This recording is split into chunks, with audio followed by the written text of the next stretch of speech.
পা থেকে মাথা পর্যন্ত যত কিছুই মাখেন না কেন কোনো কিছুই লাভ হবে না, কোনো কিছুই সুন্দর করে পুরো বডিকে ব্রাইট করবে না, টাইট করবে না যদি না আপনি কিছু খান। ওয়েট লুজ করার পর থেকেই অনেকেই আমাকে বলছিল আমার গায়ের রংটা কেমন যেন কালচে কালচে হয়ে যাচ্ছে, তামাটে হয়ে যাচ্ছে।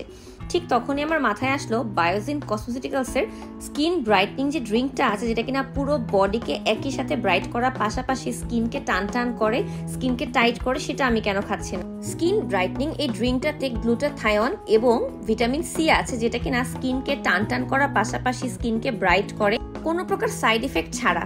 আমরা যখন কোনো স্কিনে ফেস ক্রিম মাখি বা হ্যান্ড ক্রিম বা ফুড ক্রিম মাখি তখন কিন্তু সেটা শুধুমাত্র একটা পার্টিকুলার প্লেসকে ফর্সা করে, কিন্তু এই স্কিন ব্রাইটনিং ড্রিঙ্কটা কিন্তু পুরো বডিকে একসাথে ব্রাইট করে এবং স্কিনের যে কোনো কুচকানো ভাব দূর করে। হাতের পায়ে যে আমাদের কুচকানো ভাব থাকে বা দেখা যায় যে অনেক সময় রগ দেখা যায়, সেই জিনিসটাও দূর করে। আর এটা কিন্তু অনেক বেশি সুলভ মূল্যে আপনারা পাচ্ছেন বায়োজিন কসমেটিক্যালসে। আমি তো বলবো আপনি টানা 3 মাস খেলে রেজাল্ট আপনি নিজেই বুঝতে পারবেন। আমি নিজে টানা 3 মাস খাওয়ার পর আজকে এই রিভিউটা নিয়ে আসলাম আপনাদের কাছে।